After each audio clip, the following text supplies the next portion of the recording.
Good Tuesday, everyone, and welcome to this edition of Conversation Daily News. I'm your host, Cyrus Webb. Glad you all could join us once again. We, of course, have your news headlines coming up on this Tuesday. We have the truth of the day with Mary Ellen Ciganovich, and in today's Entertainment Spotlight, being part of my conversation with Miranda Kwok, the creator and executive producer of the hit show on Fox, The Cleaning Lady. You don't want to miss that.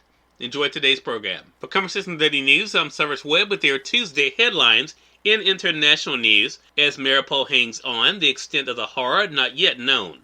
As Mariupol's defenders held out on Monday against Russian demands that they surrender, the number of bodies in the rubble of the bombarded and encircled Ukrainian city remains shrouded in uncertainty. The full extent of the horror not yet known, says the Associated Press.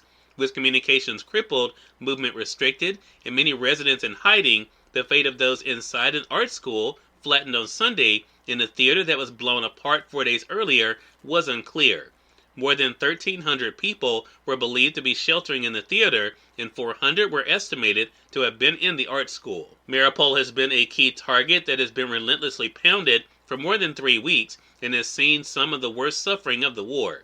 The fall of the southern port city would help Russia establish a land bridge to Crimea, seized from Ukraine in 2014. But no clear picture emerged of how close its capture might be. Over the weekend, Moscow had offered safe passage out of Mariupol, one corridor leading east to Russia, another going west to other parts of Ukraine, in return for the city's surrender before daybreak on Monday.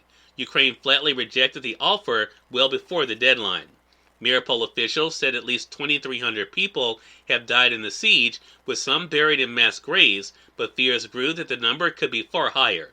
For those who remain, conditions have become brutal. The bombardment has cut off Mariupol's electricity, water, and food supplies, and severed communication with the outside world, plunging residents into a fight for survival. Mariupol had a pre-war population of about 430,000. Around a quarter were believed to have left in the opening days of the war, and tens of thousands escaped over the past week by way of a humanitarian corridor. Other attempts have been thwarted by the fighting. Those who have made it out of Mariupol told of a devastated city. As Russia intensifies its effort to pound Mariupol into submission, its ground offensive in other parts of the country has become bogged down, slowed by lethal hit-and-run attacks by the Ukrainians. Western officials and analysts say the conflict is turning into a grinding war of attrition, with Russian President Vladimir Putin's forces using air power and artillery to pulverize cities from a distance. A senior U.S. defense official, speaking on condition of anonymity to discuss the military's assessment, said Russia had increased air sorties over the past 2 days, carrying out as many as 300 in the past 24 hours, and has fired more than 1,100 missiles into Ukraine since the invasion began. In national news, Jackson pledges to decide cases without fear or favor. Judge Ketanji Brown Jackson is telling senators she would defend the Constitution and decide cases without fear or favor if she is confirmed to the Supreme Court. She delivered her opening statements on Monday at her high court confirmation hearing. She is the first black woman nominated to the Supreme Court. Jackson says she is humbled and honored by her historic nomination. The Senate Judiciary Committee opened Supreme Court confirmation hearings on Monday, with Republicans promising pointed questions for Judge Ketanji Brown Jackson and Democrats full of praise for the first black woman nominated for the nation's highest court. Jackson, 51, gave her opening statement on Monday and will answer questions on today and Wednesday from the panel's 11 Democratic and 11 Republican senators. In more national news, the White House says Biden to visit Poland on Europe trip this week. President Joe Biden has added a stop in Poland to his trip this week to Europe for urgent talks with NATO and European allies as Russian forces concentrate their fire upon cities and trap civilians in a nearly month-long invasion of Ukraine. Biden will first fly to Brussels and then to Poland to meet with leaders there, Press Secretary Jen Psaki said in a statement.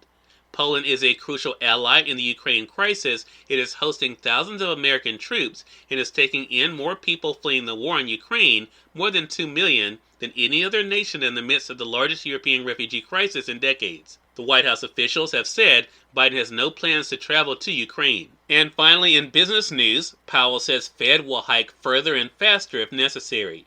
Chair Jerome Powell said on Monday that the Federal Reserve would raise its benchmark short-term interest rate faster than expected and high enough to restrain growth and hiring if it decides this would be necessary to slow rampaging inflation.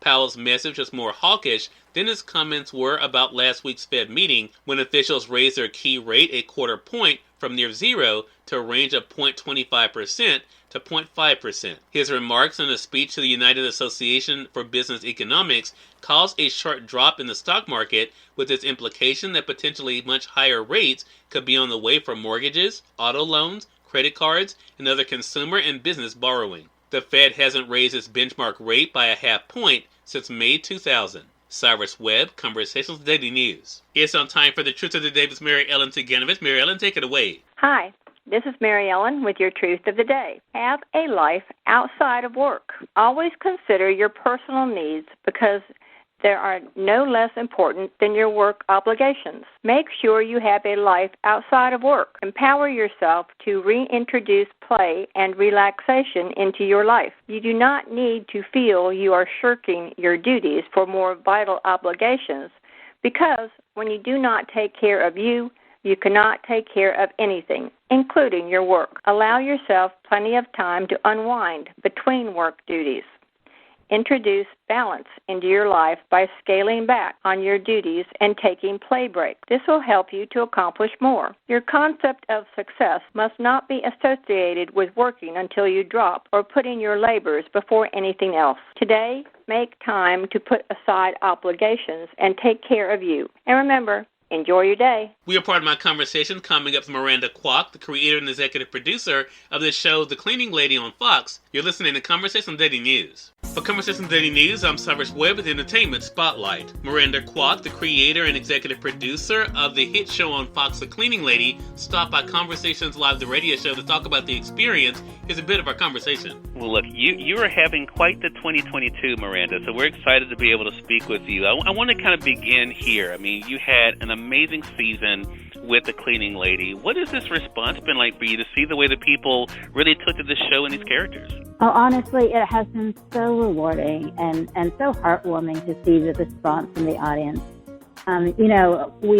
We could only hope that we could affect people with this story. Obviously, there's a lot of fun to be had as well in this kind of thrilling crime drama and this Breaking Bad story that we're telling. But, there's a lot of topics that we cover that are just really significant right now in the conversation today. And the fact that it has been so well received has been so gratifying for us, for sure. Miranda, when the season first started, we had Oliver Hudson on the program, and we were talking to him about what it was like for him to be a part of this role that can be so different for him. And he was just talking about two things. One, of course, the story that really drew him in, but also this cast. I mean, I'm sure you've been hearing that a lot. What was it like for you to have this perfect marriage of course, this great writing and storytelling, but also these actors that bring these characters to life? Casting this show was both challenging and, again, very rewarding. And when this show was first picked up by Fox in early 2020, it was actually the first drama pickup that year, and they only picked up 4 shows. And they actually said to us at the time, we recognize that we will probably have to find 2 lesser-known actors to play the 2 sister-in-law. And we are so excited to find new talent and put new voices on the screen. Cyrus Webb, Conversations Daily News. We thank you all for tuning in to this edition of Conversation Daily News. Prepare to get on tomorrow with more news, Truth of the Day with Mary Ellen Ciganovich, and of course your Entertainment Spotlight. Until then, I'm your host, Cyrus Webb, saying as always, enjoy your day, enjoy your life, enjoy your world. Thank you all for choosing Conversation Daily News today. Let's make it a great one.